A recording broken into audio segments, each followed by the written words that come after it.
Welcome to study फंडा। My self Sahil. Guys, आज की वीडियो में हम लोग डिस्कस करेंगे नवंबर फर्स्ट वीक के करंट अफेयर। आप लोगों को जो सेकंड वीक के करंट अफेयर है वो हम लोग ऑलरेडी डिस्कस कर चुके हैं हमारी वीडियोस में। अगर आपने वो नहीं देखा है प्लीज उसको जाके देख लीजिएगा। और जो थर्ड वीक के करंट अफेयर है वो आपके 1 या 2 दिन में स्टडी फंडा के यूट्यूब चैनल पे मिल जाएंगे। और अगर आपको इस करंट अफेयर की पीडीएफ को डाउनलोड करना है तो आप स्टडी फंडा के टेलीग्राम चैनल को ज्वाइन कर सकते हैं। लिंक जो है वो डिस्क्रिप्शन बॉक्स में दिया हुआ है। ओके, तो चलिए स्टार्ट करते हैं हमारे आज का टॉपिक। हमारा पहला टॉपिक है बेसिकली आरबीआई से रिलेटेड। अब आरबीआई ने पायलट बेसिस पे डिजिटल रुपीस को लॉन्च किया है। ठीक है। अब कंसेप्ट इंपॉर्टेंट क्या है इसमें इसमें कंसेप्ट इंपॉर्टेंट है कि डिजिटल रुपीस होता क्या है, इसको समझने की जरूरत है। फॉर एग्जांपल, आपके पास एक नोट है 500 रुपीज का या 200 रुपीज का, एक नोट्स है। वहां पे लिखा होता है ना, आई प्रोमिस टू पे द बियर और समथिंग लाइक दैट। सारी चीजें लिखी होती है ना ऐसे, कि मैं धारक को 500 रुपया अदा करने का वादा करता हूँ, ऐसी सारी चीजें। ठीक है। तो ये जो नोट है ना, can you touch it, obviously बात है आप इसको टच कर सकते हो। तो इसको बोलते हैं फिजिकल फॉर्म। ठीक है, यानी कि आपका जो नोट है ना वो फिजिकल फॉर्म में अवेलेबल है। क्लियर हो गया नाउ। अब आप लोग क्या करते हैं, आप लोग अब इसको बैंक में जमा कराते हैं। ठीक है, बैंक में जमा करा दिया आप लोगों ने। ठीक है, अब बैंक में जमा करा दिया, उसके बाद आप लोगों ने गूगल पे इंस्टॉल कर लिया या फोन पे इंस्टॉल कर लिया। ठीक है, फोन पे, गूगल पे, पेटीएम, ये सब इंस्टॉल करते हो। तो क्या आप लोग ये बोलोगे कि सर हमारे फोन पे में या हमारे गूगल पे में जो पैसा है वो डिजिटल करेंसी है? क्या वो डिजिटल करेंसी है? नहीं, वो डिजिटल करेंसी नहीं है। क्यों नहीं है सर वो डिजिटल करेंसी? क्योंकि कहीं ना कहीं बैक एंड में आपने 500 रुपए का जो फिजिकल नोट है, मतलब जो पैसे है, फिजिकल फॉर्म में थे ना। मतलब कि जो जैसे फॉर एग्जांपल आपके फोन पे में या गूगल पे में 2000 रुपीज है, तो आपने कहीं ना कहीं से 2000 रुपीज जो है फिजिकल फॉर्म में कहीं ना कहीं जमा करवाए होगे ना अपने बैंक में। तभी तो आप अवेल कर पा रहे हो यहाँ पे, है नहीं? डिजिटल करेंसी का कंसेप्ट जो है ना, जो डिजिटल कंसेप्ट है, उसमें जो ये नोट है ना ये फिजिकल फॉर्म में होगा ही नहीं।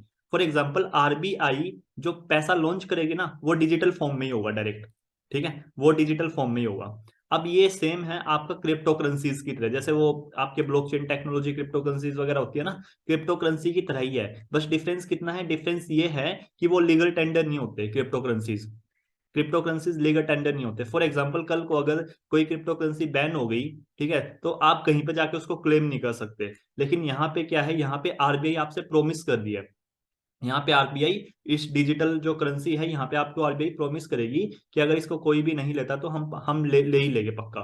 समझ रहे हो? ठीक है, तो ये लीगल टेंडर है, लीगल टेंडर। और ये जो क्रिप्टो करेंसी ये लीगल टेंडर नहीं है। मतलब हो भी सकता है, नहीं भी हो सकता, वो कंट्री टू कंट्री वेरी करता है, but as of now in India crypto currency is not a legal tender.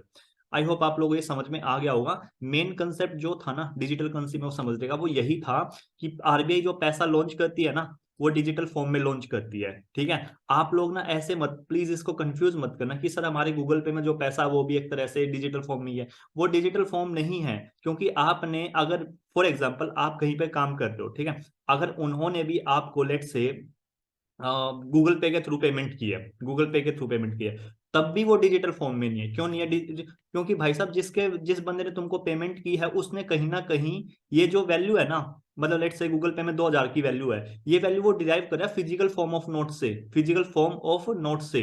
समझ रहे हो? और डिजिटल करेंसी में जो है ना, वो जो वैल्यू डिराइव ही वहीं से कर रहा है, कोई फिजिकल फॉर्म में नोट्स है ही नहीं, अवेलेबल ही नहीं है उसका।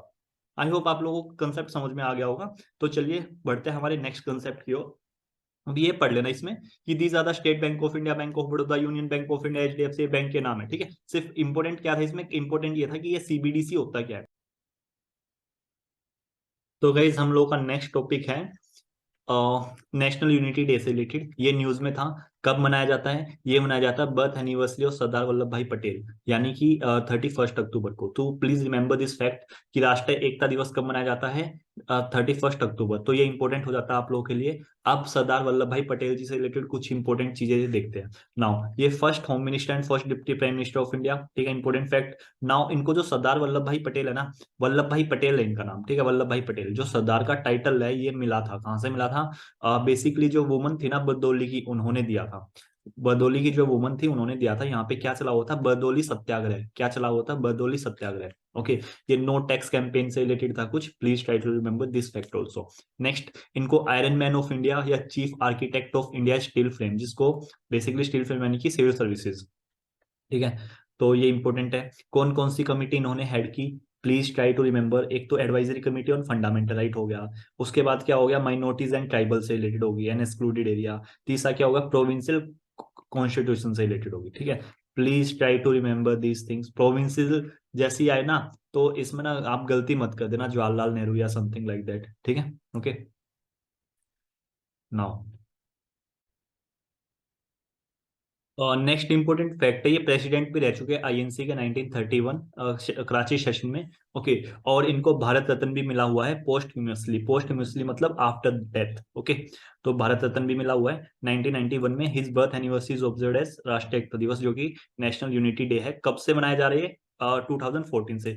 ये भी आप लोगों के लिए इंपॉर्टेंट हो जाता है अगर आप सिविल सर्विस की तैयारी करें तो, क्योंकि वहां पे ना जनरली ऐसे क्वेश्चन पूछे जाते हैं कि अगर कोई पर्टिकुलर डे है या कोई अवार्ड है, वो कॉन्स्टिट्यूट कब किया गया था, यानी कि उसका जो स्टार्टिंग पॉइंट है वो कब था। ओके, तो आई होप आप लोगों को ये सारी चीजें समझ में आ गई होगी। नेक्स्ट है statue of unity. Statue of unity, okay, statue of unity कहाँ पे, कोई बताएगा कहाँ पे है? ये गुजरात में। Statue of unity Sardar Vallabh Bhai Patel का, ठीक है। Statue of unity is built in the honour of Sardar Vallabh Bhai Patel on Sadhu hills, ठीक है। ये इंपॉर्टेंट हो जाता है आप लोगों के लिए।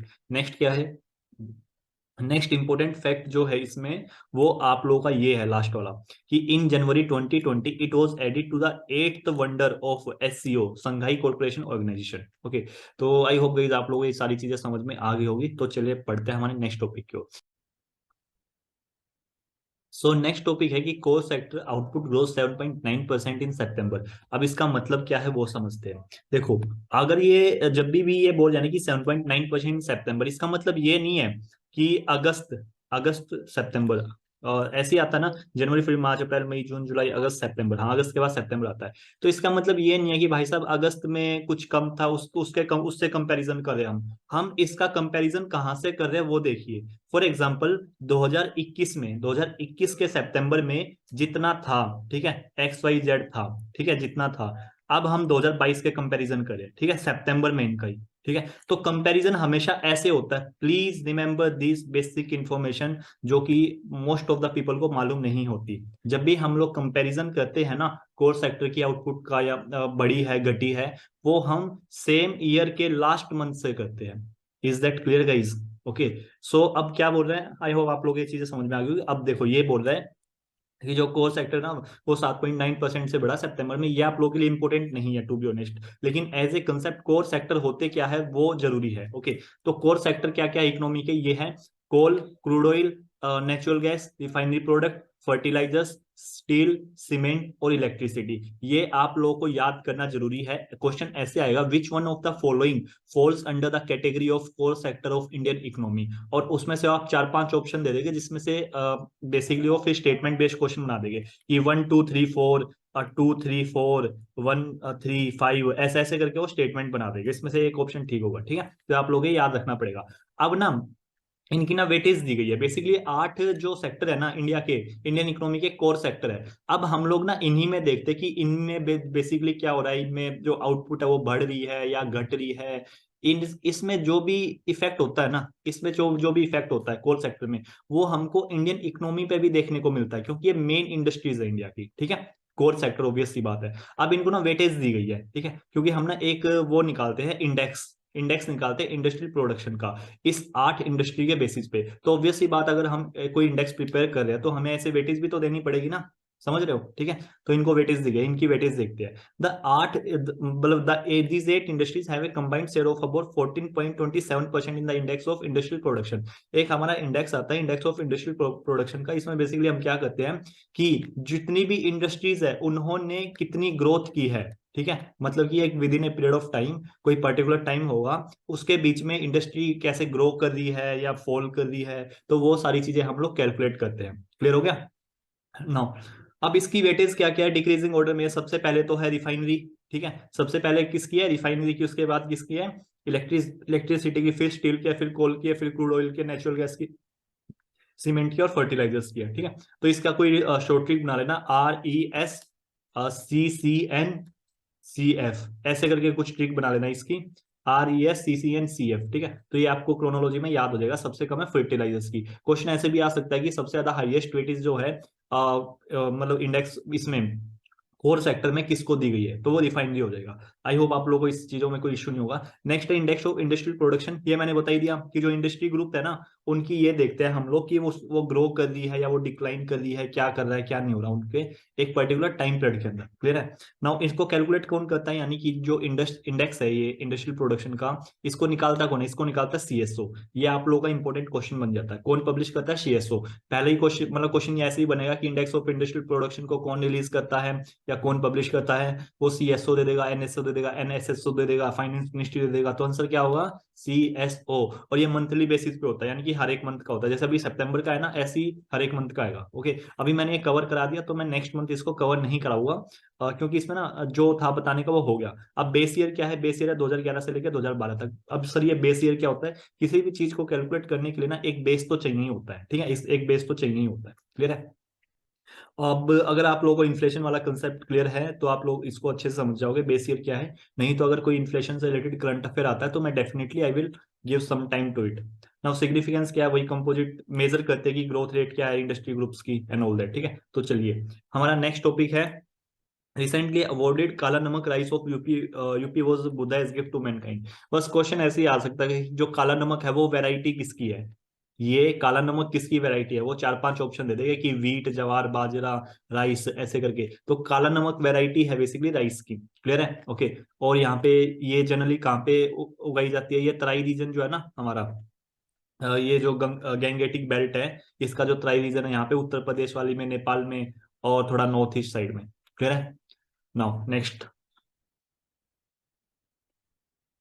नेक्स्ट है, ये इंपॉर्टेंट हो जाता है आप लोगों के लिए एग्जाम पर्सपेक्टिव से। पीआईबी की न्यूज है ये, पीआईबी की न्यूज है। इसमें है कि prime minister Shri Narendra Modi dedicated maze garden and Miyawaki forest in Ekta Nagar Gujarat. तो पहला ही क्वेश्चन ये बनेगा कि जो मेज गार्डन और मियावाकी फॉरेस्ट है वो कौन से जगह पे डेडिकेट किया गया है हमारे पीएम द्वारा, इन इनऑग्रेट किया गया है। तो वो हो जाएगा गुजरात नगर। गुजरात नगर में भी कहाँ पे, एकता नगर में। अब कंसेप्ट समझते हैं कि ये मियावाकी फॉरेस्ट का कंसेप्ट है क्या।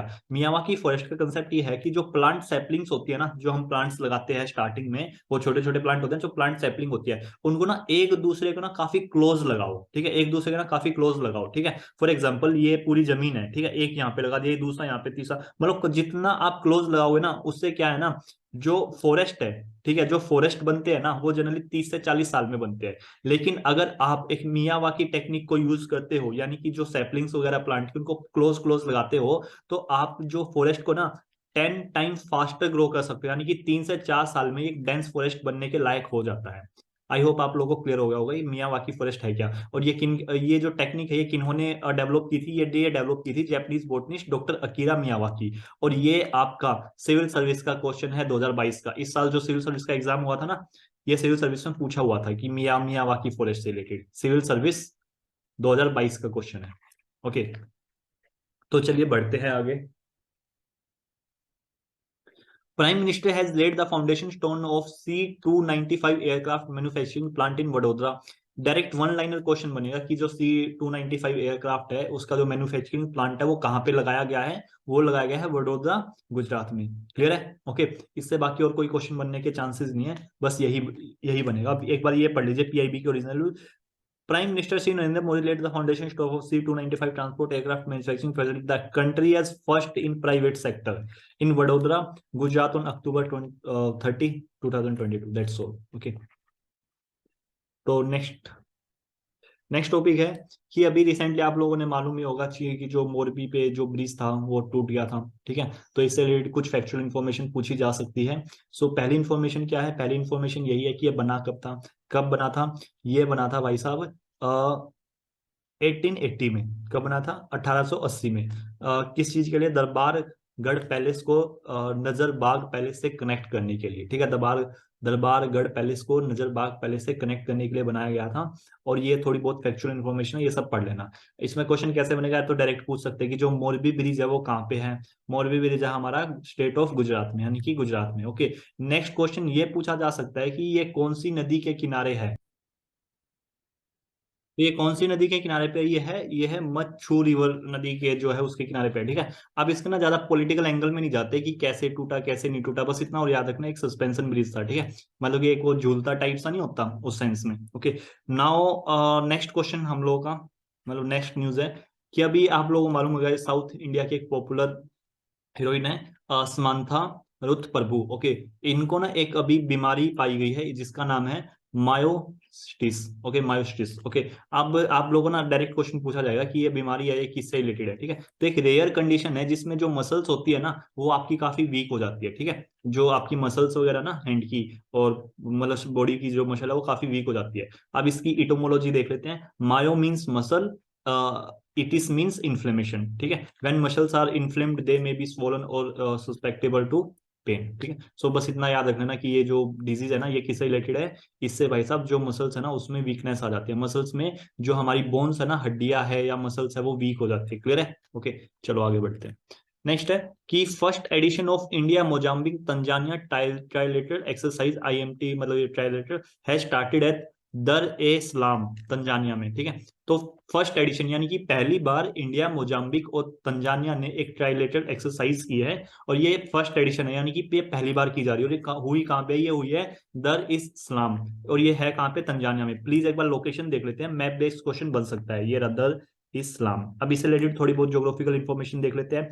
ये है तंजानिया, ये कौन से कॉन्टिनेंट में है? ये है भाई साहब हमारा उसमें अफ्रीकन कॉन्टिनेंट में। अफ्रीकन कॉन्टिनेंट से कौन कौन सी लाइंस पास होती है? हमारी ट्रॉपिक ऑफ कैंसर भी होती है, इक्वेटर भी होती है, ट्रॉपिक ऑफ कैप्रिकॉर्न भी होती है। तीनों की तीनों लाइंस पास होती है हमारे अफ्रीकन कॉन्टिनेंट से। नाउ अब यहाँ पे एक इंपॉर्टेंट लेक है, लेक विक्टोरिया। लेक विक्टोरिया देखोगे आप तंजानिया और युगांडा और केनिया यहाँ पे है। ठीक है, तीनों से शेयर कर दिया। अब तंजानिया की सराउंडिंग कंट्रीज देख लेते हैं। युगांडा हो गया, केनिया हो गया, रवांडा, बुरुंडी, तो ये सारी चीजें क्लियर है। ओके, नाउ और इससे ज्यादा इंपॉर्टेंट क्या है? ये सारी चीजें देखिए। नैरोबी, नैरोबी में क्या है? नैरोबी में हेडक्वार्टर है, किसका हेडक्वार्टर है? यूएनईपी का, united nation environment programme. Sir कब बनी थी ये बनी थी भाई साहब 5 जून 1972 को, 5 जून 1972 को। ठीक है, 5 जून 1972 को। और क्या इंपॉर्टेंट इन्फॉर्मेशन है इससे रिलेटेड? यहाँ पे रवांडा, रवांडा में क्या है? Kigali, Kigali agreement. Kigali agreement किससे रिलेटेड है? कोई बताएगा? आप लोग इसको कमेंट सेक्शन में कमेंट करके बताना किगाली एग्रीमेंट किससे रिलेटेड है और इंडिया का गोल क्या है। प्लीज आप लोग ना गूगल करके कमेंट में अगर पोस्ट करोगे ना तो आप लोगों ने ये सारी चीज ना काफी लंबे टाइम तक याद रहेगी। ओके, काफी लंबे टाइम तक याद रहेगी और एक दो बातें और एक्स्ट्रा पता लगेगी। ठीक है, तो नीचे ये जाम्बिया है, मलावी है, मोजाम्बिक है, ये मोजाम्बिक, ये तंजानिया, मोजाम्बिक, तंजानिया, इंडिया। आप लोगों को मालूम है ही कहाँ पे इन तीनों ने मिलकर एक्सरसाइज की है। ठीक है, चलिए आगे बढ़ते हैं। और इंडिया की साइड से जो इंडियन नेवी है उसको किसने मतलब जो रिप्रेजेंट कैसे किया गया है? Guided missile frigate, INS Tarkash, Chetak helicopter and Marco special forces, that's all. Next, UP promote tomb of Muslim devotees of Krishna for tourism. अब ये इंपॉर्टेंट हो जाता है आप लोगों के लिए कि जो टूरिज्म डिपार्टमेंट है उत्तर प्रदेश का उन्होंने redevelop the tomb of Rakshan and Taj Bibi. Direct question आ सकता है कि जो Rakshan tomb of Rakshan and Taj Bibi कहाँ पे है? वो चार ऑप्शन दे देगा, यूपी, मध्य प्रदेश, राजस्थान, हरियाणा। तो आप लोग कंफ्यूज हो जाओगे कि मोस्ट ऑफ जनरली जो टॉम्ब टाइप होते हैं ना वो राजस्थान साइड ही ज्यादा होते हैं, समथिंग लाइक दैट। ठीक है, तो ये कहाँ पे है? ये है हमारा उत्तर प्रदेश में, यूपी में। अब रक्सन और सैयद इब्राहिम खान, ये एक 16th सेंचुरी के सूफी मुस्लिम पोइट थे जो कि अमरोहा में इनका जन्म हुआ था। अगर आप लोग यूपी पीसीएस की तैयारी करें, यूपी पीसीएस की तैयारी करें तो ये इंपॉर्टेंट हो जाता है क्योंकि ऐसे ऐसे क्वेश्चन आते हैं उसमें कि अमीर खुसराव का जो जन्म है वो कहाँ पे हुआ, समथिंग लाइक दैट। ठीक है, ओके, अमराव में हुआ, अमराव में और हरदोई उत्तर प्रदेश। रक्सन उसका जो है पेन नेम था, पेन नेम। जैसे लोक हितवादी, किनका पेन नेम था? कोई बताएगा? लोक हितवादी गोपाल हारी देशमुख। अब ये सर पेन नेम क्या होता है? पेन नेम फॉर एग्जांपल तुमने कोई पेन नेम ना मतलब आप लोग ऐसे समझ लो जिससे लोग उनको पहचानते हैं, समथिंग लाइक दैट। ओके, और ये थे ना हरक्शन और सैयद इब्राहिम खान, ये फॉलोवर थे कृष्णा के और उन्होंने अपनी जिंदगी वृंदावन में गुजारी लास्ट में। तो ये सारी चीजें, सो आई होप गाइस आप लोगों को ये चीजें समझ में आ गई होगी। इसमें बाकी कुछ समझाने का नहीं है, फैक्चुअल इन्फॉर्मेशन इतनी ही बन सकती है इससे। चलिए आगे बढ़ते हैं। नेक्स्ट है हमारा कि what is black sea grain initiative. ये क्या है? अब लोग इसको समझते हैं। देखो अभी ना जो यूक्रेन है ना, यूक्रेन जो है ना, जो वीट है ना, हमारा जो अनाज है उसका एक तरह से काफी बढ़िया एक्सपोर्टर था, यानी कि चीज ये एक्सपोर्ट करते थे। ठीक है, एक्सपोर्ट करने का मतलब क्या होता है सर? एक्सपोर्ट करने का मतलब होता है फॉर एग्जांपल इंडिया के पास कोई चीज है, ठीक है, इंडिया के पास कोई चीज ज्यादा है लेकिन वो यूएसए को चाहिए। ठीक है, तो इंडिया जो है अपना सामान जो है ना यूएसए को बेच सकता है और इसी को बोलते हैं एक्सपोर्ट। ठीक है, ओके, अगर लेट से इंडिया को मंगवाना है कहीं से, मतलब कि इंडिया के पास वो चीज है नहीं लेकिन इंडिया को बाहर से मंगवाना है, तो वो यूएसए से मंगा सकता है, दूसरी कंट्री से मंगवा सकता है। जब वो मंगवाएगा ना तो उसको बोलेंगे इम्पोर्ट। ठीक है, उसको क्या बोलेंगे? इम्पोर्ट। जब हम एक्सपोर्ट करते हैं ना तो हम कुछ पैसा कमाते हैं। कैसे कमाते हैं पैसा? फॉर एग्जांपल इंडिया ने अपना सामान यूएसए को बेचा, यूएसए क्या देगा? यूएसए अपनी करेंसी में पे करेगा, यानी कि डॉलर में पे करेगा। डॉलर कहाँ पे जाएगा? डॉलर जाएगा हमारे फॉरेन एक्सचेंज रिजर्व में, ठीक है, फॉरेन एक्सचेंज रिजर्व में। इंपोर्ट में क्या होता है? इंपोर्ट में ना हम किसी से सामान खरीद रहे हैं तो ऑब्वियस सी बात हमें पैसा देना पड़ेगा, तो हमारे जो फॉरेन एक्सचेंज रिजर्व है ना वो कम होते हैं, वो कम होते हैं, ठीक है। उसके बाद कंसेप्ट है एप्रिसिएशन और डेप्रिसिएशन ऑफ करेंसी। अगर फ्यूचर में किसी न्यूज में आता तो definitely I will explain it. Now हम समझते हैं कि ब्लैक सी ग्रेन इनिशिएटिव क्या, मैंने बता दिया कि यूक्रेन जब क्या है वीट को एक्सपोर्ट करता था, लेकिन जैसे ही रशिया और यूक्रेन का वॉर हुआ जो सप्लाई है वो डिस्टर्ब हो गई। क्या होगी? सप्लाई जो है वो डिस्टर्ब हो गई, ठीक है। अब सर इससे क्या होगा? इससे ये होगा कि पहले जो यूक्रेन वीट सप्लाई करा था ना वो नहीं कर पाएगा, तो सप्लाई डिस्टर्ब हो गई। तो क्या होगा इससे? मार्केट में जो वीट है, मार्केट में जो वीट है वो कम हो जाएगा, ठीक है, मार्केट में वीट कम हो जाएगा। जो भी चीज कम होती है, ठीक है, जो भी चीज कम होती है, अगर उसकी डिमांड है, डिमांड उसकी सेम है, लेकिन उसकी क्वांटिटी कम होगी तो क्या होगा? ऑब्वियसली बात है वीट महंगा हो जाएगा। ये कैसे होगा सर? एग्जांपल ले लेता हूं मैं, ठीक है, ऐसे समझो। फॉर एग्जांपल पूरी मार्केट में ना 20 किलो आलू है, ठीक है, 20 किलो पोटैटो है, बस पूरी मार्केट में 20 kg पोटैटो है, ठीक है। कल को लेट से सप्लाई कम होगी, कल को पोटैटो और लेने वाले जो है ना 20 किलो आलू को, ये लेने वाले हैं 100 पीपल है। कल को क्या हुआ? पोटैटो की सप्लाई कम हो गई, 15 kg रह गए, ठीक है। अब क्या है? लेने वाले अब भी वे 100 है, ठीक है, यानी कि कुछ लोगों को नहीं मिल पाएगा। 100 में सबका काम चला था, लेकिन अब 15 हो गए, कुछ लोगों को नहीं मिल पाएगा। तो लोग यहाँ पे ये कहेंगे, ये प्राइस बढ़ा देगा, जो दुकानदार है ना वो प्राइस बढ़ा देगा। यहाँ पे लेट से ये दे रहा था भाई साहब 50 रुपए किलो आलू दे रहा था, ये अब बोलेगा आलू है 70 रुपए किलो, लेकिन पीछे वाला बोलेगा यार मुझे मुझे चाहिए है, क्योंकि हो सकता है मैं रह जाऊं, ठीक है, मैं तुम्हें 80 रुपए किलो को देने को तैयार हूं, ठीक है। तो ऐसे ना महंगाई बढ़ती रहेगी। तो यानी कि ये महंगाई बढ़ क्यों रही है? क्योंकि जो सप्लाई है ना वो लिमिटेड है, सप्लाई लिमिटेड है और सबको चाहिए, तो इसीलिए तो जितनी कम होती जाएगी उतनी महंगाई बढ़ती रहेगी। ऐसे ही जो है ना वीट जो है उसकी मतलब जो वैल्यू चेन है वो डिस्टर्ब होने की वजह से जो अनाज है ना उनकी कीमतें बढ़ने लगी थी, ठीक है। तो एक ना इनिशिएटिव साइन किया गया, ब्लैक ग्रीन इनिशिएटिव। इसके थ्रू क्या किया गया? रशिया ने ना अलाउ कर दिया गया कि 3 पोर्ट जो है ना, यूजनी, ओडेसा और चर्नोमोर्स्की, ठीक है, इन पोर्ट से जो है ना बेसिकली इनको वो किया जा सकता है, यानी कि एक्सपोर्ट किया जा सकता है वीट को, ठीक है। और कैसे एक्सपोर्ट किया जाएगा? इस्तांबुल रूट के थ्रू। अब ये इस्तांबुल कहाँ पे है? तुर्की में। तुर्की को क्या बोला जाता है? सिक man of Europe. Sick man of Europe क्यों बोला जाता है सर? क्योंकि देखो इसको ऐसे समझो, तुर्की जो है ना वो आधा तो आपका आता है एशिया में, एशिया कॉन्टिनेंट में, और आधा साइड आता है आपका यूरोपियन कॉन्टिनेंट में। क्लियर है? ओके, आई होप गाइस आप लोगों को ये सारी चीजें क्लियर हो गई होगी कि ब्लैक सी ग्रीन इनिशिएटिव क्या था और ये सारी चीजें क्या थी। ओके, और जो ये डील हुई थी ना ब्लैक सी ग्रीन इनिशिएटिव की, ये मतलब किसने हेल्प की थी ये डील को वो कराने में? ये बेसिकली तुर्की ने हेल्प की थी, तुर्की एंड यूनाइटेड नेशन ने। क्लियर है? ओके, सो चलिए हमारा नेक्स्ट टॉपिक। अब इसमें क्वेश्चन कैसे बनेगा? डायरेक्ट क्वेश्चन बनेगा कि ब्लैक सी ग्रीन इनिशिएटिव क्या है, ठीक है, और डायरेक्ट पूछ लेंगे यूजनी, ओडिशा और चर्नोमोर्स्की क्या है, ठीक है, ऐसे पूछ लेंगे। Next, UP, dolphin return to Ganga as a water quality improve. जैसे वाटर क्वालिटी इंप्रूव होगी तो जो डॉल्फिन है वो गंगा में रिटर्न आ गई, दैट्स ऑल। नाउ इसको, अब ये न्यूज इंपॉर्टेंट नहीं है, इंपॉर्टेंट क्या है? आपको डॉल्फिन के बारे में पता होना चाहिए। तो चलिए पढ़ते हैं। Ganges river dolphin has been recognised by the government of India national aquatic animal in India, ठीक। तो national aquatic animal of India कौन है? Gangetic river dolphin, Gangetic river dolphin. और बिहार में 50% पॉपुलेशन, यानी कि सबसे ज्यादा जो डॉल्फिन की पॉपुलेशन है वो आपकी बिहार में देखने को मिलती है। आईयूसीएन स्टेटस क्या है? Endangered, endangered. ये आईएसएस स्टेटस कौन देता है आईयूसीएन का? ये आईयूसीएन ही देती है, बेसिकली रेड लिस्ट आती है, रेड लिस्ट। रेड लिस्ट में इंडेंजर्ड है, वल्नरेबल है, क्रिटिकल इंडेंजर्ड है, तो उनके बेसिस पे ना इनको प्रोटेक्शन प्रोवाइड की जाती है, ठीक है। वाइल्ड लाइफ प्रोटेक्शन एक्ट के अंडर इनका क्या स्टेटस है? शेड्यूल 1, यानी इनको हंट नहीं किया जा सकता। और ये फ्रेश वाटर एक्वेटिक मैमल है, यानी कि फ्रेश वाटर में रहते हैं, सलाइन वाटर में नहीं। ब्लाइंड होती है, देख नहीं सकती। अल्ट्रासोनिक साउंड्स के थ्रू ये सुनती है, ठीक है, अल्ट्रासोनिक साउंड के थ्रू ये सुनती है। Okay, now next, project dolphin. Obvious सी बात है, जो हमने लॉन्च किया था प्रोजेक्ट डॉल्फिन को वो किन की कंजर्वेशन के लिए था? वो फ्रेश वाटर भी इंक्लूड है उसमें और मरीन वाटर भी इंक्लूड है, ठीक है, दोनों में जो डॉल्फिन पाई जाती है उन दोनों के लिए था। और नेशनल डॉल्फिन रिसर्च सेंटर जो हमारा कहाँ पे बनाया जा रहा है? पटना, बिहार में। विक्रमशिला गैंगेटिक डॉल्फिन सेंचुरी कहाँ पे है? भागलपुर डिस्ट्रिक्ट और बिहार में। डॉल्फिन ऑब्जर्वेटरी कहाँ पे? ये भी आपकी विक्रमशिला बिहार में ही है, ठीक है, भागलपुर डिस्ट्रिक्ट में। और अब ये सारी चीजें बिहार में क्यों है? क्योंकि अभी बोला ना मैंने कि बिहार में 50% पॉपुलेशन है भाई साहब वर्ल्ड रिवर की डॉल्फिन की, मतलब कि वर्ल्ड में जितनी भी रिवर डॉल्फिन है ना, रिवर डॉल्फिन ये रिवर डॉल्फिन अलग होती है और एक होती है मरीन डॉल्फिन, वो अलग होती है। रिवर की बात करो, जो नदियों में डॉल्फिन पाई जाती है ना, वर्ल्ड में 50% जो है वो सिर्फ बिहार में मिलते हैं, इसीलिए मोस्टली सारी चीजें इससे रिलेटेड बिहार में है। ठीक है, तो चलिए नेक्स्ट। नेक्स्ट है हरित आयकर इनिशिएटिव स्टार्ट किया गया है इनकम टैक्स डिपार्टमेंट के द्वारा। उससे क्या होगा, वो ग्रीनरी वगैरह जो है उनको क्रिएट करेंगे।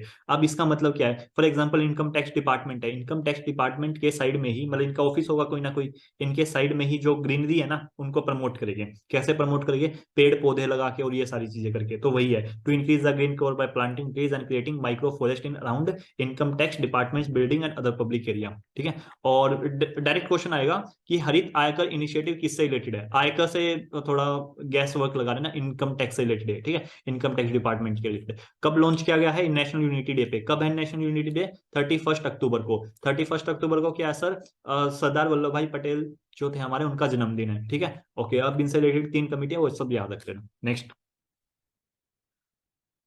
नेक्स्ट है 63 officer awarded with union home minister special operation medal. ये किनको दिया जाता है, जिन मतलब award shall be conferred for special operation areas, counter terrorism, border action, arm control, prevention of narcotic smuggling and rescue operation में जो बढ़िया वो करते हैं उनको ये मेडल दिया जाता है। ठीक है, नेक्स्ट।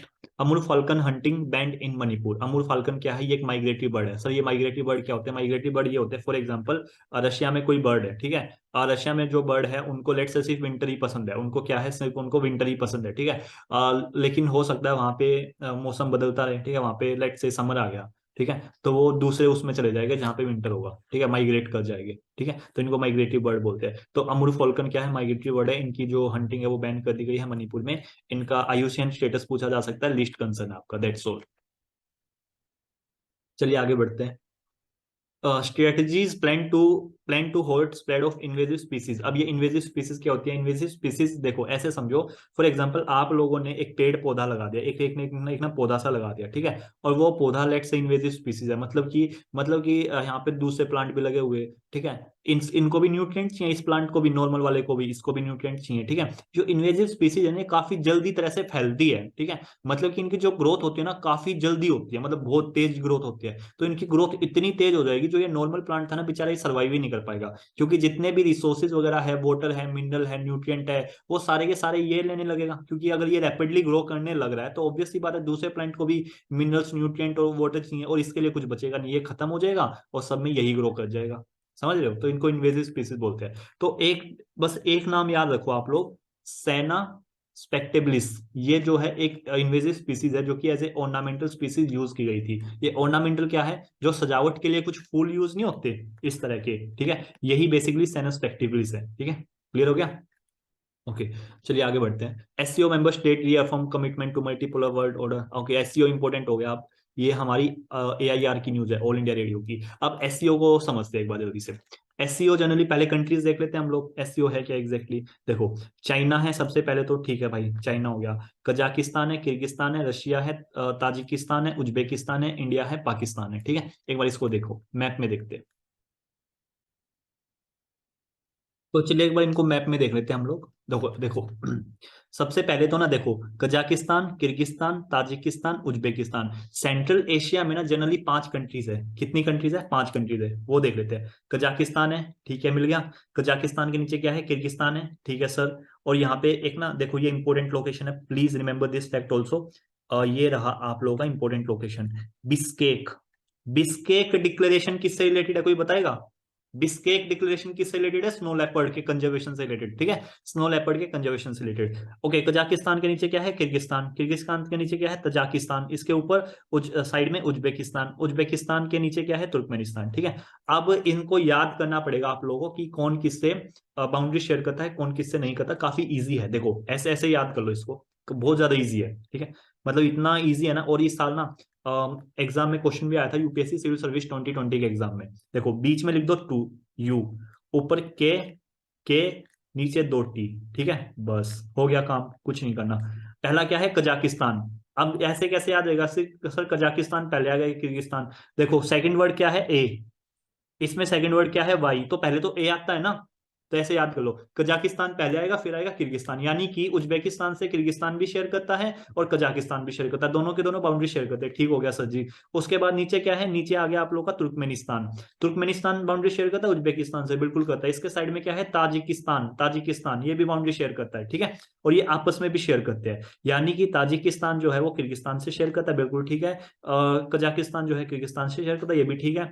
और यहाँ पे देखो, तुर्कमेनिस्तान क्या है, कजाकिस्तान से शेयर करता है, बिल्कुल करता है, ये भी ठीक है। क्या तुर्कमेनिस्तान ताजिकिस्तान से करता है, ये नहीं करता, बस ये नहीं होगा, ठीक है। ओके, तो आई होप आप लोगों को समझ में आ गया होगा, काफी इजी इजी था। नाउ एक बार इंपॉर्टेंट लोकेशन देखते हैं, अराल सी। अराल सी, ये यूपीएससी ने 2012 में क्वेश्चन पूछा था सिविल सर्विस में। लेक बल्कस कहाँ पे है, कजाकिस्तान में। कैस्पियन सी से रिलेटेड सराउंडिंग कंट्रीज कौन सी है, तारीख, तारीख। T for Turkmenistan, please remember, Tajikistan नहीं है, तुर्कमेनिस्तान। तुर्क, तुर्क से याद कर लेना, तुर्कमेनिस्तान, ठीक है। ए से अजरबैजान, अजरबैजान ये रहा अजरबैजान। आर से, आर से क्या है, आर से रशिया, ठीक है। आई से, आई से ईरान, ये रहा नीचे। के से कजाकिस्तान, ठीक है। तो ये होगी ट्रिक। और उसकी ब्लैक सी की क्या थी, बीटी गुड, बीटी गुड, ठीक है, देख लेना आप लोग। ओके, चलिए अब हम लोग देखते हैं कौन कौन सी कंट्री। चाइना पता लग गया, कजाकिस्तान पता लग गया, किर्गिस्तान पता लग गया, ताजिकिस्तान, उज्बेकिस्तान, रशिया भी है, इंडिया भी है, पाकिस्तान भी, ये सारे मेंबर कंट्रीज है। अब इंडिया और पाकिस्तान जहां पे बने थे ना, इनके मेंबर, उसको बोलते हैं अस्थाना डिक्लेरेशन। अस्थाना डिक्लेरेशन के थ्रू इंडिया और पाकिस्तान मेंबर बने थे। ओके, तो एससीओ क्या है, एक permanent inter governmental international organisation है, यानी कि ये जितनी भी कंट्रीज है ना आपस में मिलती है, सलाह मशवरा करती है और बातचीत करती है, वही सारी चीजें है। Eurasian political, economic and military organisation है, जिसका काम क्या है, पीस, सिक्योरिटी और स्टेबिलिटी को मेंटेन करना रीजन में। कब बनाई गई थी, 2001 में बनाई गई थी, ठीक है। फोर्स में कब आई, 2003 में आई, ठीक है। ओके, एससीओ में स्टार्टिंग में जो मेंबर थे वो कौन कौन थे, इसको स्टार्टिंग में बोलते थे संघाई 5। इसके 5 मेंबर थे, Kazakhstan, China, Kyrgyzstan, Russia and Tajikistan, ठीक है। ओके, उसके बाद ये देख लो, 17 सितंबर 2021 को it was announce that Iran would become a full member of SCO. अब ईरान जो है इनका मेंबर बन चुका है, ईरान जो है इनका मेंबर बन चुका है। मैं मेंबरशिप देख लेते हैं, Kazakhstan, China, Kyrgyzstan, Russia, Tajikistan, Uzbekistan, India, Pakistan and Iran. Iran भी अब मेंबर है। अब इनसे रिलेटेड ना कुछ परमानेंट बॉडीज है। अब ये परमानेंट बॉडीज क्या होती है, देखो, हर एक ऑर्गेनाइजेशन के अंदर ना कुछ उनका मैंडेट होता है, उस मैंडेट को फुलफिल करने के लिए हम कुछ ऑर्गेनाइजेशन बनाते हैं। सर एग्जांपल दो, एग्जांपल ऐसे समझ लो, इंडिया पार्लियामेंट है, ठीक है, इंडिया की पार्लियामेंट है। अब इंडिया की पार्लियामेंट में हम लोगों ने कुछ कमिटीज बनाई हुई है, ठीक है, कुछ डिपार्टमेंट बनाए हुए हैं, समझ रहे हो क्यों है, क्योंकि उनका कुछ ना कुछ काम है, उनको कुछ स्पेसिफिक काम दिया हुआ हमने। इज दैट क्लियर, ठीक है। तो ऐसे ही कुछ बॉडीज हैं, इनको स्पेसिफिक काम दिया हुआ है, ठीक है। कौन कौन सी है, एक तो आप इसको याद रख लेना, regional anti terrorist structure, rates, regional terrorist anti terrorist structure, ठीक है। ये एक तरह से जो टेररिज्म से लड़ने के लिए जो हमारी एससीओ की बॉडीज है ना, एससीओ की जो बॉडीज है वो है रीजनल एंटी टेररिस्ट स्ट्रक्चर, ठीक है। गाइज इससे ज्यादा इसमें कुछ नहीं पूछा जाएगा, और एससीओ का जो सेक्रेटरीट है वो है बीजिंग में, दैट्स ऑल, ठीक है। इससे ज्यादा इसमें कुछ नहीं पूछा जाएगा। पूरा हम लोगों ने एससीओ अच्छे से डिटेल में कवर कर लिया। Next, PM Modi pays tribute to freedom fighter Pasumpon Muthuramalinga Thevar, ठीक है। ओके, इनके बारे में पढ़ लेते हैं। इन्होंने ट्रेडिशनल हिंदुइज्म को एक्सेप्ट नहीं किया था, because it was supported the varnashrama, varnashrama, ठीक है। Okay, may be I am pronouncing it wrong, आप लोग देख लीजिएगा, ठीक है। He fought against the evil of Hindu religion, ठीक है। अब इंपॉर्टेंट ये है, being colleague of Subhash Chandra Bose, he served as the national deputy chairman of all India forward bloc from 1952। He was selected 3 time to the national parliamentary constituency of AIFB. बस इतना याद रखना, Pasumpon Muthuramalinga Thevar कोई फ्रीडम फाइटर थे, that's all, ठीक है। Next, ये important है आप लोगों के लिए, एग्जाम पर्सपेक्टिव से काफी इंपॉर्टेंट है ये। अब डायरेक्ट क्वेश्चन आएगा, निवेशक दीदी इनिशिएटिव किसने लॉन्च किया है, ये लॉन्च किया है इंडिया पोस्ट पेमेंट बैंक ने, ठीक है, पहली बात तो ये। उसके बाद क्या आएगा, उसके बाद ये आएगा इसका इनिशिएटिव, मतलब इसका पर्पज क्या है, इनका पर्पज है फाइनेंशियल लिटरेसी को प्रमोट करना वुमेन्स के बीच में, ठीक है। यानी कि जो औरतें हैं ना, जो वुमेन्स है, उनके बीच में फाइनेंशियल लिटरेसी को प्रमोट करना, ठीक है, ताकि वो इंडिपेंडेंट बन सके। क्लियर है, ओके। नेक्स्ट, अब गई वन लाइनर करंट अफेयर है, जल्दी जल्दी करते हैं। डब्ल्यूएचओ ने ग्लोबल टीबी रिपोर्ट 2022 को रिलीज किया है, दैट्स ऑल। टीबी कैसे होता है, माइकोबैक्टीरियम ट्यूबरक्लोसिस, ये एक बेसिकली बैक्टीरिया का नाम है जिसकी वजह से टीबी होता है। ओके, नेक्स्ट, जो प्रोसेस्ड स्टील स्लैग जो होते हैं, उनसे बेसिकली प्रोजेक्ट अरुणाक के अंदर अरुणाचल प्रदेश में वो बनाए जा रहे हैं बॉर्डर रोड, ठीक है। मतलब कि जो अरुणाचल प्रदेश का जो बॉर्डर है वो लगता है ना हमारी इंटरनेशनल बाउंड्री से, किन से, चाइना से लगता है ना। तो वहां पे रोड बनाया जा रहा है, कैसे बनाया जा रहा है, स्टील स्लैग के थ्रू। स्टील स्लैग क्या होता है, जो स्टील इंडस्ट्रीज होती है ना, प्रोसेसिंग करने के बाद जो उनका स्टील का जो वेस्टेज होता है उसको, उसी को स्टील स्लैग बोलते हैं, ठीक है। और ये कौन बना रहा है, ये बना रहा है बीआरओ। तो डायरेक्ट क्वेश्चन आ सकता है, प्रोजेक्ट अरुणांक क्या है। नेक्स्ट, जो फॉर्मर इसरो चेयरमैन के सिवान और ये सारी पर्सनैलिटीज है, इनको राज्योत्सव अवार्ड मिला हुआ है, ठीक है। एक बार आप इनको देख लेना, के सिवान, एक्टर दतान्ना, दातान्ना, अविनाश, सिही कही चंद्रू, ठीक है। इंपॉर्टेंट नहीं है ये सब याद रखना, बस इतना याद कर लो, राज्योत्सव अवार्ड जो है वो इसरो चेयरमैन के सिवन को मिला हुआ है, ठीक है। बाकी का इंपॉर्टेंट नहीं है। और इसमें क्या मिलता है, 1 लाख रुपए मिलते हैं, दैट्स ऑल। और बाकी का देख लेना। Now, India India basically contribute करा है कितना, $500,000। किसके लिए कंट्रीब्यूट करा है, टेररिज्म से फाइट करने के लिए। अभी जो G20 है वहां पे भी हमारे प्रधानमंत्री मोदी जी ने टेररिज्म से फाइट करने के लिए एक बढ़िया स्पीच दी थी, ठीक है। तो इंडिया ने क्या है, $500,000 को दिया हुआ है, ताकि वो, किसको दिया, और ये $500,000 ये दिया है यूएनएससी को, यूनाइटेड नेशन सिक्योरिटी काउंसिल की जो भी एक स्पेशल मीटिंग हो रही है ना, कहाँ पे हो रही है, नई दिल्ली में हो रही है, वहां पे दिया हुआ है, ठीक है। नई दिल्ली और बॉम्बे में हो रही है। Now next, union education minister Dharmendra Pradhan, उन्होंने इंडिया का सेकंड राष्ट्रीय आदर्श वेदा विद्यालय, ये इंपॉर्टेंट हो जाता है आप लोगों के लिए, कौन सी मिनिस्ट्री ने लॉन्च किया है, ministry of education, ministry of education ने लॉन्च किया हुआ है, ठीक है। अब ये है क्या, ये है भाई साहब, to spread knowledge of Vedas, हमारे लोगों के बीच में वेदास की नॉलेज को प्रमोट करने के लिए, क्योंकि आप लोगों को मालूम होगा जो इंडियंस है उनको अपने ही धर्म की ज्यादा नॉलेज नहीं होती, ठीक है। तो वेदास की जो एजुकेशन है उसको लोगों में प्रमोट करने के लिए बनाया गया है। और राष्ट्रीय आदर्श देवा विद्यालय which is also called national model वैदिक स्कूल, ठीक है। ओके, नेक्स्ट, और ये महर्षि संदीपानी राष्ट्रीय वेद विद्या प्रतिष्ठान is first school, okay, not important. Now next, union cabinet has given it's approval for the naming of new, हाँ, एक ना एयरपोर्ट बनाया जा रहा है नया, ग्रीनफील्ड एयरपोर्ट। अब ना दो तरह के एयरपोर्ट होते हैं, इसको ध्यान से समझिएगा। सॉरी, प्रोजेक्ट होते हैं, मैं गलती से एयरपोर्ट बोल गया। दो तरह के प्रोजेक्ट होते हैं, एक तो होता है ग्रीन फील्ड होता है, एक होता है ब्राउन फील्ड। ग्रीन फील्ड का मतलब क्या होता है, कोई चीज पहले से ही है, ठीक है। सॉरी, ग्रीन फील्ड का मतलब क्या होता है कि स्टार्टिंग में आके बिल्कुल नया बनाना, ठीक है। मतलब कि यहाँ पे खाली जमीन थी, तुम आए, तुमने पूरा एयरपोर्ट बनाया, पूरा इंफ्रास्ट्रक्चर।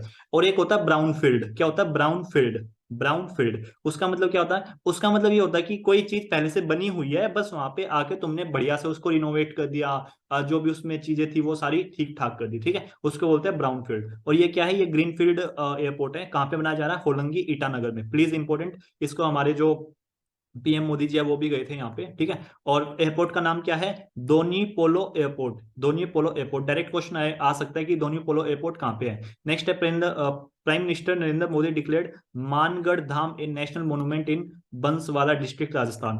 तो डायरेक्ट क्वेश्चन यही पूछा जा सकता है कि जो मानगढ़ धाम है वो कहाँ पे है, ये राजस्थान में आप लोगों का। नेक्स्ट, मिनिस्ट्री ऑफ जल शक्ति एक गंगा उत्सव को ऑर्गेनाइज करा रही है, द रिवर फेस्टिवल 2022, कहाँ पे, बेसिकली मेजर ध्यानचंद स्टेडियम में, नई दिल्ली में, दैट्स ऑल। नेक्स्ट, जो उत्तर प्रदेश सीएम योगी आदित्यनाथ है, उन्होंने नॉर्थ इंडिया का first hyper scale data centre को लॉन्च किया है। ये कहाँ पे है, नॉर्थ इंडिया का ये नॉर्थ इंडिया का, ठीक है। कहाँ पे, नोएडा में, कहाँ पे, नोएडा में, प्लीज इसको लिख लीजिएगा, ये नोएडा में है। कहाँ पे किया, ये नोएडा में, ठीक है, ठीक है। First hyper scale data centre Yotta Yotta D1 कहाँ पे किया गया है, नोएडा में। नेक्स्ट, एक फिश फिश म्यूजियम बनाई जाएगी, नॉर्थ ईस्ट की जो पहली फिश म्यूजियम है वो कहाँ पे बनाई जाएगी, अरुणाचल प्रदेश में। नेक्स्ट, गोवा ने एक मतलब बेसिकली होस्ट किया था civil air navigation service organisation को, ठीक है। ये कोई कॉन्फ्रेंस होगी, इसको ऑर्गेनाइज किसने किया था, गोवा ने। नेक्स्ट, जो 106 ईयर ओल्ड के श्याम शरण नेगी, ये फर्स्ट वोटर थे इंडिपेंडेंट इंडिया के, यानी कि जब भारत आजाद हुआ उसके बाद जब इलेक्शन हुए, जो पहली बार जिन्होंने वोट डाली थी उनका नाम था श्याम शरण नेगी, ठीक है। तो ये पर्सनैलिटी न्यूज में थी, बस इतना याद कर लेना, that's all. Next, Uttarakhand CM Pushkar Singh Dhami inaugurated the Lakhpati Didi Perot survey of India मैदान। तो ये लखपति दीदी कौन से स्टेट का इनिशिएटिव है, उत्तराखंड का, दैट्स ऑल। इतना ही याद रखना आप लोगों को, ठीक है। नेक्स्ट, और ये किसके लिए लखपति दीदी, नाम से पता लग रहा होगा ना, ये है to empower woman in the state, woman empowerment के लिए इनिशिएटिव है। आप लोग ना इन चीजों को ना यूज कर सकते हो, कहाँ पे यूज कर सकते हो, पेपर 2 में। मतलब अगर आप लोग सीएपीएफ की तैयारी करो तो पेपर 2 में यूज कर सकते हो, यूपीएससी की तैयारी करो तो डायरेक्ट अपने ऐसे में या आंसर राइटिंग में यूज कर सकते हो, जैसे लखपति दीदी हो गया या वुमन निवेशक दीदी हो गया, ठीक है। ये सारी चीजें क्या है, ये बेसिकली वुमन एम्पावरमेंट को करने के लिए तो की जा रही है ना। तो वुमन एम्पावरमेंट में आप लोग करंट अफेयर का यूज कीजिए ना। नेक्स्ट है, वेस्ट अफ्रीकन कंट्री गाना ने बेसिकली मंथली जो मंथली प्रेसिडेंसी ले ली है यूएनएससी से, नॉट इम्पोर्टेंट दैट मच, ठीक है, बट एक बार बस याद कर लेना कि घाना, ठीक है ना। घाना कहाँ पे, कोई बताएगा कहाँ पे है? अफ्रीका, अफ्रीकन कॉन्टिनेंट में। Zojila day was commemorated on 1 November at Zojila war memorial near Dras, ये एक मनाया जा रहा है, ठीक है। यहाँ से एक इंपॉर्टेंट ऑपरेशन याद कर लेना, ऑपरेशन बाइसन, कहाँ पे? 1948 में, तो जोजिला वॉर से रिलेटेड है ये, ऐसा कुछ याद कर लेना, okay. Next, football for school, ये इनिशिएटिव क्या है? ये इनिशिएटिव आप लोगों का ना एजुकेशन से रिलेटेड है, यानी कि एजुकेशन में जो है ना बेसिकली सिर्फ पढ़ाई पढ़ाई नहीं, थोड़ा उनको ना ऐसे भी प्रमोट करना चाहिए कि भाई थोड़ा खेलो कूदो भी, ठीक है, तो मतलब खेलना कूदना भी चाहिए। नेक्स्ट है फ्रेंच ऑथर रीने नाबा ने एक नई बुक लिखी है बाइलिंगुअल में, मतलब फ्रेंच में भी लिखी है, इंग्लिश में भी। नाम क्या है? दी ला न्यूक्लियराइजेशन दे एस्ले, मतलब न्यूक्लियराइजेशन ऑफ एशिया, इंपॉर्टेंट बस। न्यूक्लियराइजेशन ऑफ एशिया जो बुक है वो किन्होंने लिखी है? रीने नाबा, दैट्स ऑल। नेक्स्ट, निवेशक दिवस प्रोग्राम कर चुके हैं हम लोग, ठीक है। फिकी ने बेसिकली अनाउंस किया गया है मिस्टर शुभ्राकांत पांडे को अपना नया प्रेसिडेंट, दैट्स ऑल। इंडिया की जो मिनिस्ट्री ऑफ डिफेंस है वो वर्ल्ड की बिगेस्ट एम्प्लॉयर है, यानी कि भारत की जो मतलब भारत की जो मिनिस्ट्री है डिफेंस की, उसमें सबसे ज्यादा लोग काम करते हैं पूरे वर्ल्ड में, ठीक है। मतलब हम अगर बाकी वर्ल्ड से कंपैरिजन करें तो सबसे ज्यादा लोग कहाँ पे काम करते हैं? इंडिया की डिफेंस में, ठीक है, ओके। और सेकंड नंबर पे यूएसए है। नेक्स्ट, ऑपरेशन विजिलेंट स्टॉर्म किससे रिलेटेड है? यूएसए एयरफोर्स एंड इसके अलाइज से रिलेटेड एशिया पैसिफिक एरियाज में, ठीक है, that's all. Bangladesh prime minister Sheikh Hasina confront the prestigious friend of liberation war honour, किनको दिया गया है ये बेसिकली यूएस के जो सीनेटर है ना, सीनेटर क्या होता है? कुछ नहीं, जैसे हमारे यहाँ पे एमपी होते हैं ना, वहाँ पे सीनेटर बोलते हैं उनको, ठीक है। ये नाम इनका एडवर्ड एम कैनेडी, ठीक है, पोस्ट ह्यूमस यानी कि आफ्टर डेथ, पोस्ट ह्यूमस का मतलब आफ्टर डेथ, ठीक है, ढाका में। नेक्स्ट, वेस्ट बंगाल गवर्नमेंट का एक स्कीम है लक्ष्मी भंडार स्कीम, ठीक है, लक्ष्मी भंडार स्कीम, ठीक है। इसको क्या स्कोच अवार्ड मिला है वुमेन एंड चाइल्ड कैटेगरी में। First Asian startup festival basically कहाँ पे हुआ है? ये बगोर इंडोनेशिया में किया जा रहा है, और इसको इनोग्रेट किसने किया? डॉक्टर श्रीवारी। ये इंपॉर्टेंट नहीं है, बस इतना याद कर लेना। First Asian India startup festival कहाँ पे ऑर्गेनाइज किया जा रहा है? बोगोर में, इंडोनेशिया में। Kerala set to host the track Asia cup 2022 cycling tournament, ठीक है। जमशेद जे ईरानी, इनकी अभी रिसेंटली 86 एज में डेथ हो गई, इनको स्टीलमैन ऑफ इंडिया बोला जाता था, ठीक है, ओके।